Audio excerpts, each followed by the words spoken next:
Hello. So I've just been watching a film called, in English, By the Will of Genghis Khan. It is a Russian film from about 5 years ago. Quite a good film. There's different adaptations of the life of Genghis Khan, Chinggis Khan, as he's also known. Unquestionably one of the most powerful men in history, one of the most influential people in history. But got me thinking, who actually was the most powerful man in history? And I do say man because it's almost certainly, whilst there's been powerful and influential women in history, let's be honest, the most powerful positions have been men.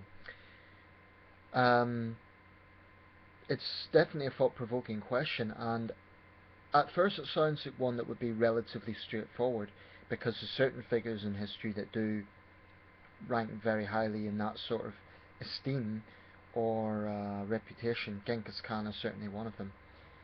But when I looked at it, it's actually a little bit harder than it seems, because firstly you need to ask the question, what, how do we establish power? And in this that I'm going to suggest, and the sort of names I'm going to put forward, I'm not necessarily just thinking about power, but also influence. There are some very famous figures from history who didn't actually hold high political office, or possibly not even political office, but were nevertheless highly influential people. Um, so what I'm going to do in order to do this is break it into three segments, if you like. Those three segments are the ancient world, antiquity, let's say anything before 1000 AD. Then let's say the middle era, for the purpose of this, say between 1000 and 1900, and finally the 20th century and modern times. I've had to break it down that way because it's just too difficult to try and compare people from different eras, and that's another factor. Because some of the great conquerors of old today would be seen as little more than dictators and tyrants. Um, there's also an interpretation that is different in different parts of the world. For example, in the Western world, Genghis Khan is widely regarded as a mass murderer, um, whose Mongol conquests caused massive death and destruction. They certainly did.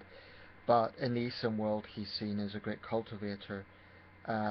He united tribes and so on. Likewise, Alexander the Great is regarded by most Europeans as one of history's great leaders, and yet throughout the Middle East he's known as the accursed Alexander. So different parts of the world, people may be portrayed in different ways. Um, so without further ado, I'm going to go through this list. Incidentally, one thing that has inspired me to do this was a list a few years ago by Henry Kissinger, the former United States Secretary of State. And Kissinger's list was interesting. I had it up a few minutes ago, but it's a slightly contentious list. I'll put his list on afterwards and see if you agree with that. He put Julius Caesar as number one, most powerful man in the world, but other figures he included were the likes of Peter the Great, Theodore Roosevelt. He argued Theodore Roosevelt was the first American president to really make America a great power. But there was certainly, it was controversial because there were some very notable names left off his list. Anyway, without further ado, this is, and incidentally, I'm not putting this in any sort of order. Um, I'm just going to name people in history who could be regarded as great, great figures. Um, More than great, because many people, by virtue of their office, are in a powerful position, but these are exceptional figures. So, roughly going back to the furthest in time, Nebuchadnezzar the First. He was considered a great leader in ancient Persia, um, and I believe it was under his reign that the Hanging Gardens of Babylon were constructed. So Nebuchadnezzar the First, also known as Nebuchadnezzar the Great. Qin Shi Huang. He was the emperor who unified China in the Han Dynasty, I believe, and he was a very, very powerful and influential figure. So much so, in fact, that for the next millennium, all Chinese emperors would use the same epithet as him, with Huang in the name. So Qin Shi Huang. Constantine, the Roman Emperor Constantine. And at this point there's several other Roman emperors I'm going to name. Julius Caesar, unquestionably. Vespasian, Trajan, Augustus, Antoninus Pius, Marcus Aurelius, and Hadrian. Those figures are all considered influential in one way or another. Nero and Caligula. Now at this point I want to point out that great doesn't necessarily mean good. Nero is infamous in history, and actually recently the National Geographic had an edition re-examining his legacy. But great doesn't mean good, so some of the figures on here are mass murdering dictators. And the great label doesn't necessarily mean good. It's not necessarily a claim of greatness or of benevolence. Abraham, Isaac and Moses. Now this will be controversial because there will be people who say they never even existed. They're biblical patriarch figures. But insofar as they're held in esteem by well over, well, let's say about 2 billion Christians and Muslims around the world, then, and Jews for that matter, Abraham, Isaac and Moses as probably the three most important patriarchs of the Old Testament. And if we want to look at influence, then Adam would probably go there as well. King David is another figure in the Old Testament who would be in that sort of category. Cyrus the Great, again a great Persian leader. It was under his reign that one of the very first documents that could be called a human rights charter was drafted. So Cyrus the Great was certainly among history's great figures. Alexander the Great, again, don't need to say much about him. He was conquered most of the known world. He was one of the West's most prominent military geniuses. It said he never lost a battle. He was general at the age of 32, etc., etc. Ramesses II, the Great, arguably the greatest Egyptian pharaoh. But I've also included Neymar, if I'm pronouncing that correctly. Neymar is significant as unifying Egypt, so surely he has to be in there. Now, the next people I'm going to name are going to be controversial on this list, but unquestionably massively, massively influential. They are Jesus Christ, the Prophet Muhammad, and Gautama Buddha. Of course, the three founders of major religions. That will be controversial because there will be those who say they didn't exist, especially in the case of Jesus. There are some who say he never existed, but insofar as their influence in the world is profound, arguably more profound than anybody else on this list. So Jesus Christ, the Prophet Muhammad, and Gautama Buddha. Obviously I'm not including other religions which are monotheistic. They have more than one figure and founder. Now there's some other conquerors in the ancient world. Hannibal, a Carthaginian conqueror. Pyrrhus of Epirus, I should say Pyrrhus.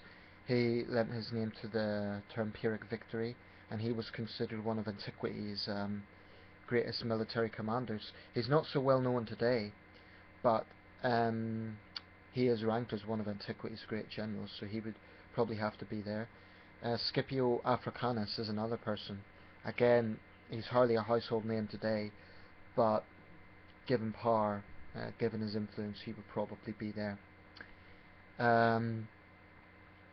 So now we're moving out of the realm of the ancient world. One more figure from before 1000, Attila the Hun. Again, considered one of Rome's greatest threats. His empire stretched from the Urals to the Rhine.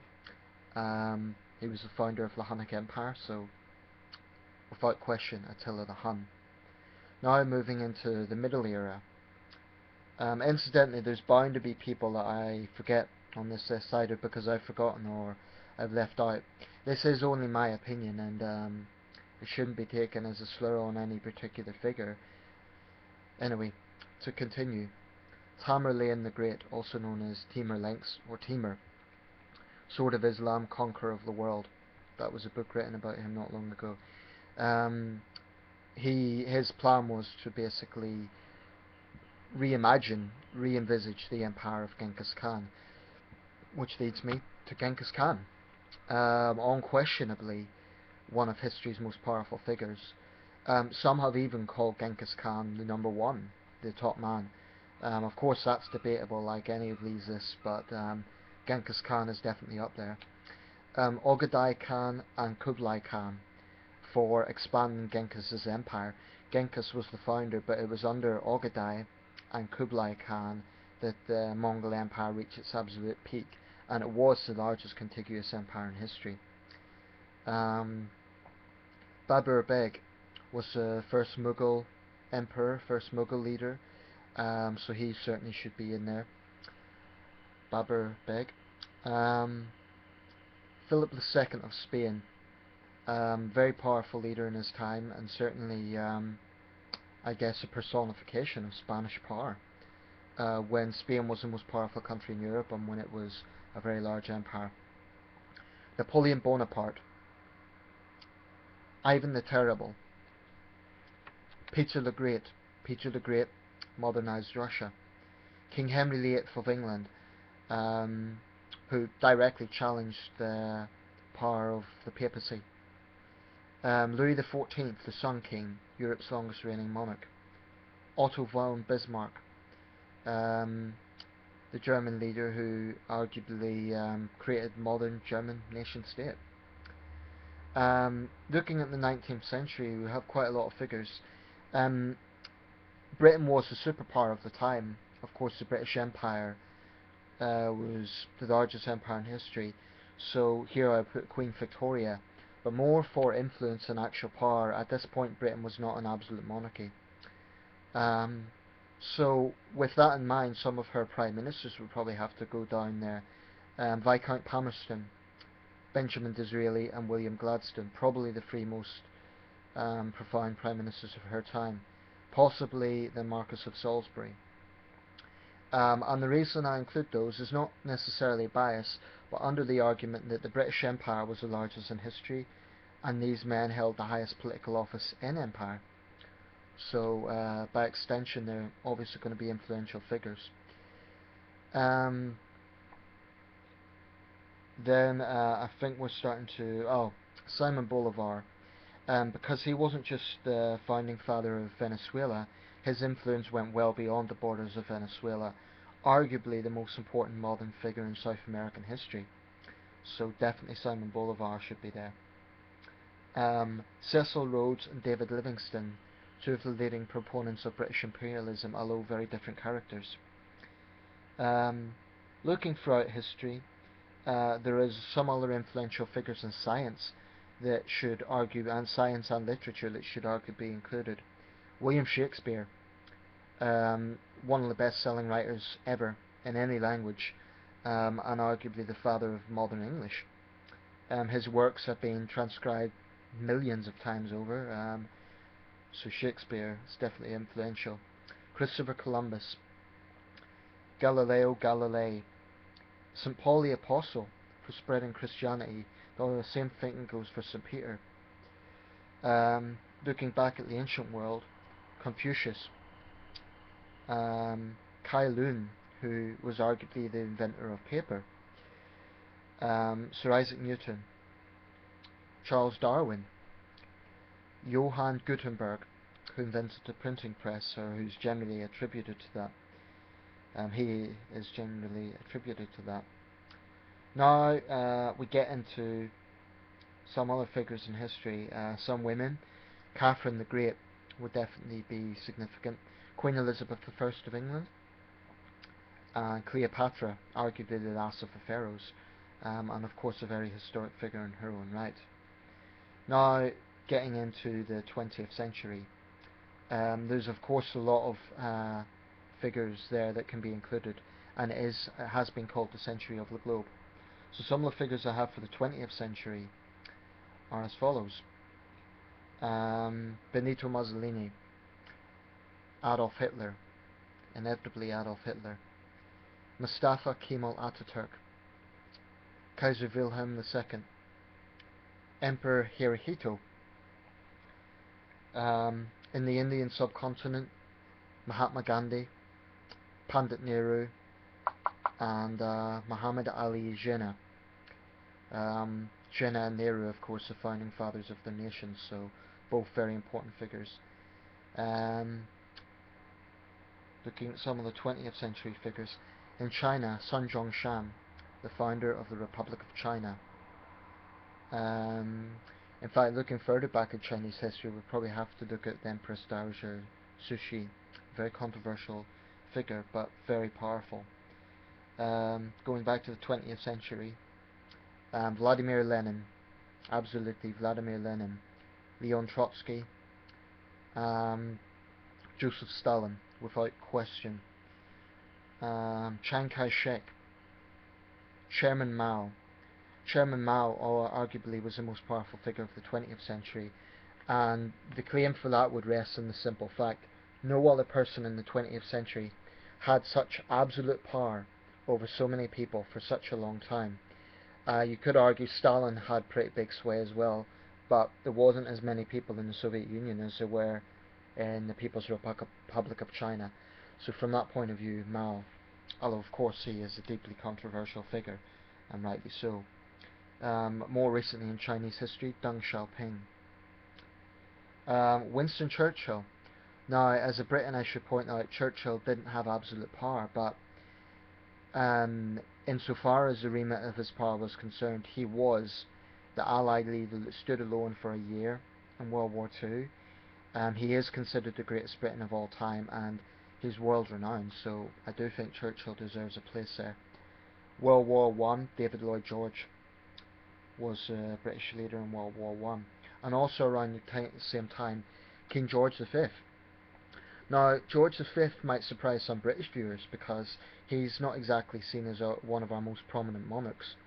And he was always quite a quiet, reserved sort of figure. But my rationale for including him there, certainly in influence, is more to do with the virtue of his historic position. King George V presided over the British Empire at a time when it was at its absolute peak. So the sovereign of the largest empire in history surely has to have a mention, King George V. Nicholas II was arguably a disastrous czar, but he was influential because it was contempt for his rule that provoked the Russian Revolution. Revolutions, I should say. Pretty much every American president, probably since Theodore Roosevelt, but some stand out more than others. You would have Franklin Roosevelt. Looking further back, Abraham Lincoln. Of course, in the American Civil War, America wasn't the hegemony as today. It wasn't the great power. It was a divided nation. But Lincoln deserves credit for steering the country through the Civil War. George Washington, of course, is one of history's great figures.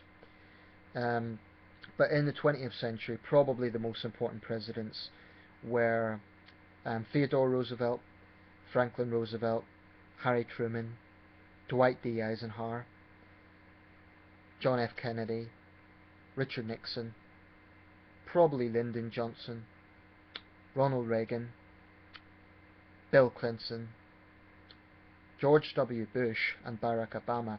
Now, some people might raise eyebrows at Bush and Obama and Clinton being included, but I would argue this. Whatever way you look at it, by essence of their position, they are powerful.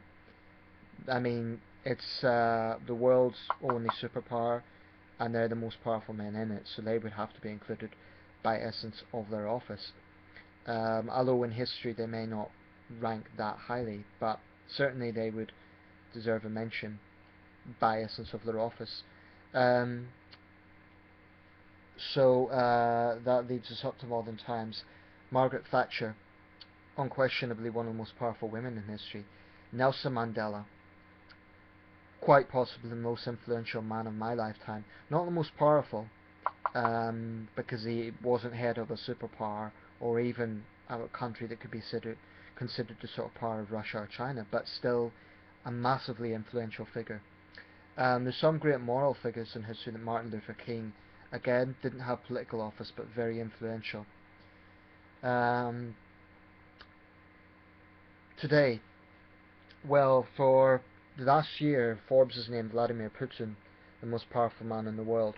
And it goes without question, Putin is going to go down in history, I think, as one of the most powerful men of this generation.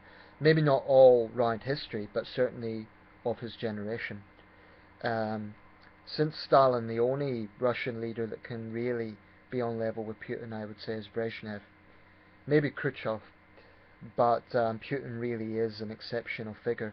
And I'm no fan of Putin, but I would say he is the most powerful man possibly of my lifetime, with the possible exceptions of Ronald Reagan and Bill Clinton. But definitely Putin is there. Obama second. Hu Jintao, Xi Jinping. The thing about China is the top leaders in China have gradually been getting slightly less powerful because it's a notion of collective leadership. There are some infamous dictators in modern history like Saddam Hussein, Pol Pot, Kim Il-sung, Kim Jong-il, Kim Jong-un, who are very infamous and who have caused profound problems in the region or in the world, but their power is limited to the region that they are in. So in that sense, they don't have global sway, although they make a lot of noise.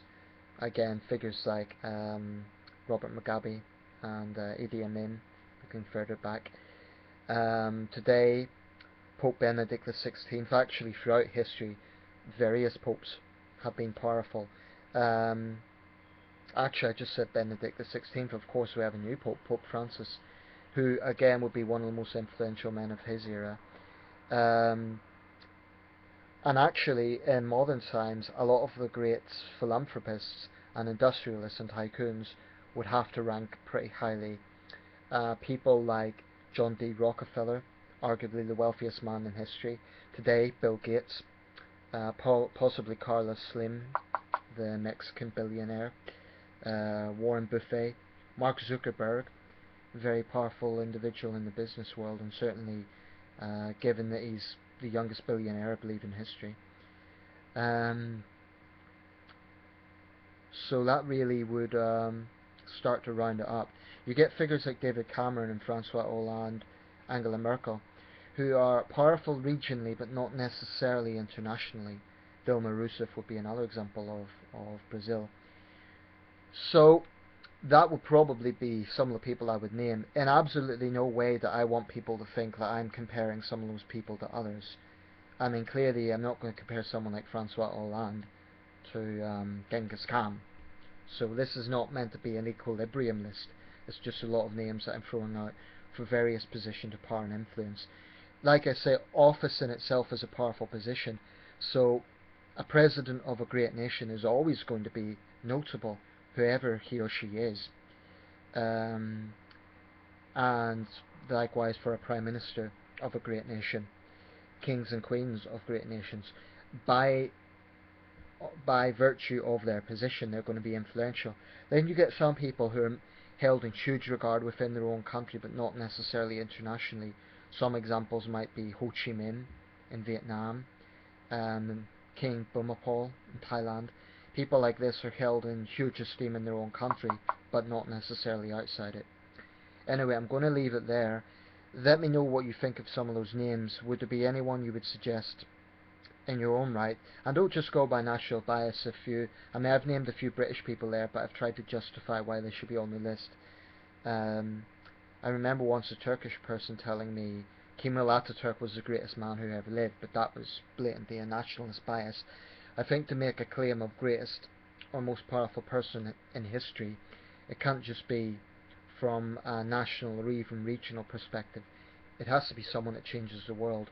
There are thinkers and philosophers in history whose ideas have went down throughout history, like Aristotle and Plato, Einstein. I guess I was originally going to make this video most powerful person in history, but I might change it to most influential. So let me know your thoughts, but certainly an interesting subject.